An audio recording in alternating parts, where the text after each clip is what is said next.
Hey Mama, how are you? I hope you're doing great. I'm starting this new series called Snapped Sundays. The whole purpose of it is just to watch what happens when anger is not controlled, when there's unforgiveness and resentment in a relationship, and how that can backfire. I hope it will be an interesting one. This is something I really enjoy. I like murder mysteries. I'm all about that. So I'm just hoping to introduce that in some form on the channel and see if you guys like it. Give it a like to let me know whether you like it, to encourage me to do more. And yeah, it will let me know if you want more of these type of videos. Let me know in the comment section. So let's go. So this is story of Helen Fraser and her boyfriend Andre. She confirms his friend's story. It was clear when law enforcement interviewed Andre's sister, she was very aware of the fact that Andre had said repeatedly he wanted Helen out of the house. Okay, so I think what prompted Helen to then murder Andre is because he wanted her out of the house. And I believe this could have been managed differently, but she felt like she had nowhere else to go, and her state of mind was like, if I get rid of him, perhaps I'll get the house and I'll just move on without him. Let's carry on watching. A case together, detectives focus on the available evidence. We started to look at the cell phone history, the call history on the phones that were in the house that day. They know that she made this 911 call. What they find out is that she also made this call to her mother right before calling 911. So exactly, why would she call her mom first before calling 911? But obviously if she was in shock, you never know what you do when you're in that state of mind. But that's a bit suspicious, isn't it? So, at that point, I needed to speak to Helen's mother, definitely, to hear it firsthand from her what happened. Now, Helen's mother became the pivotal witness in the investigation. So law enforcement interviewed her. At the end of that interview, she eventually acknowledged that Helen had, in fact, told her over the phone that she had stabbed Andre. wow. So she confessed to the mom first before calling 911. But obviously with 911, she ended up denying it. I'm very sorry to say, but she's looking suspicious to me now. Just joking. All right, let's keep watching. When detectives reach out to more of Helen's relatives, they confirm her mother's story. They talked to several members of Helen's family. Members of the family received a text message from Helen's mother shortly after the stabbing happened, saying, "Pray for Helen, she stabbed Andre." Then she sends another text message later that same. Pray for Helen, more like pray for Andre that's been stabbed. Do you know what I mean? Because maybe he's not dead yet. Pray for him not to die. Like pray for Helen, These people. Hey, saying, "Never mind, it wasn't Helen, it was somebody else." On March 6th, detectives decide to bring Helen in for her fourth and what they hope will be her final interview. She says that, yes, I called my mother after Andre was stabbed because I was panicking and I didn't know what to do. I believe, yes, she was scared. I really don't understand why she didn't call 911, but I also understand why she called her mother. But when detectives confront Helen about the details of that call, she shuts down. She stated that she had nothing further to say, that she had blacked out. She could offer me no other information. Frankly, I think she was just out of ideas. She was arrested for first-degree murder and 2 counts of malicious prosecution. One for falsely implicating Milton Leake and one for falsely implicating Kenny Oakley. All of this just because she didn't want to move out. Now, in hindsight, she should have just moved out. It's not that deep. It's better to be broken up, to be single, than to be a murderer. That's just what I think. I don't know what you guys think, but yeah. You sent us on this goose chase, and then you were actually the killer, and you want to tell us, oh, you loved him, like, lady, really? Coming up, just when the case seems closed, everything comes crashing down. Her mother has recanted. We started to get a little more concerned. And Helen's story changes once again. She said that he comes at her. She feels he's coming at her aggressively. She's trying to go for self-defense, obviously, which will lessen her sentence. Working their way through 3 purported suspects in the murder of Andre Brown, detectives have finally arrested the woman who orchestrated it all. Andre's girlfriend, 52-year-old Helen Fraser. Oh gosh, imagine at the age She of had been present in the 52. investigation since the moment this was called into us. I mean, So- sorry, at any age, you shouldn't go off killing, but I'm just saying at 52, you've lived a bit. There's more wisdom, apparently, to know better, basically. That's what I meant. So I'm not being ageist or anything. To have it circle back to her was definitely kind of a surprise to everybody. It was shocking. I mean, it was like mind-blowing shocking. I would have took it better, like just run, let them figure it out instead of you got us feeling ill feelings against this man, and it was just disgusting to me that she even made up all those stories. On January 22nd, 2019, Helen's trial begins. She waived her right to a jury and asked that it be decided by a judge. That's called a bench trial. For Helen and her defense team, it's a calculated risk. Unfortunately, prosecutors will have to make their case to the judge without a critical witness. Law enforcement interviewed Helen Fraser's mother in Chicago, and her mother, much like Helen, recanted the claim that Helen had confessed to her.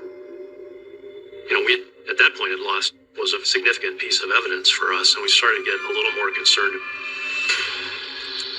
Then, Helen Fraser takes the stand and makes a shocking confession. At that stage, Helen had told yet a 4th story, wherein she was actually the person that stabbed Andre. Helen's confession comes with a caveat. She was responsible for the stabbing. She's just claiming she was defending herself. Ultimately, when she was at trial, she shifts gears into self-defense to argue that it was justified. According to Helen, it all began on January 2nd, 2017, when Andre returned from the convenience store in a rage. They were getting along very well earlier in the day. They watched a Western. They were getting along fine. They both had been drinking some amount of alcohol. And then at some point... Why would he just randomly return in a rage? Doesn't make any sense. He became upset and told her that she needed to leave the house, that she needed to get out. Helen says at that point, Andre physically attacked her. He comes at her, and she feels he's coming at her aggressively. So she grabs the knife off the counter that she had been using to cook these vegetables, and she tries to push him away. And in the process, she inadvertently stabs him in the chest. According to Helen, a lifetime of abuse had left her with a powerful instinct to protect herself. She acknowledged going to get the knife to confront Andre, but blamed it on this history of sexual and physical abuse that made her unusually nervous when he got loud. Helen testifies that pattern of abuse continued into her relationship with Andre, a claim prosecutors are quick to shoot down. There was no evidence to back up her claim that Andre was an abuser, other than her testimony. Instead, prosecutors believe Helen acted out of rage and survival. He was planning to kick her out of the house. This is the reason that she was set off, the reason that she picked up that knife and stabbed him. She's got a place to live, she's got good company, and all of a sudden that's being taken away from her. That can cause somebody to snap. To further prove Helen acted out of her own self-interest, prosecutors point to her actions in the immediate aftermath of the stabbing. It's so scary. This really scares me. Someone can claim to love you 1 minute and then you're like, oh, sorry, you need to move out now. Then they just snap. Self-interest is really crazy. For some, selfishness. The height of some people's selfishness has no limit, to be honest. Such a shame. After Andre Brown is stabbed, Helen immediately calls her mom. So her first call is not to 911, but to her mother. They talk for 11 minutes, and then she proceeds to call 911. So you have to put yourself at the scene.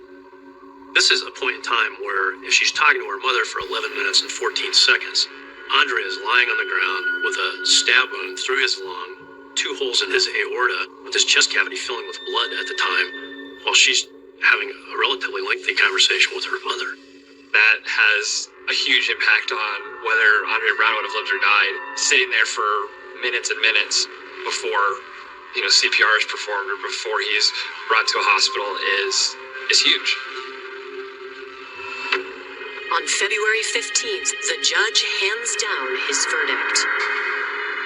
The judge ultimately found Helen guilty of murder in the second degree and 2 counts of malicious prosecution for falsely implicating Milton League and Kenny Oakley.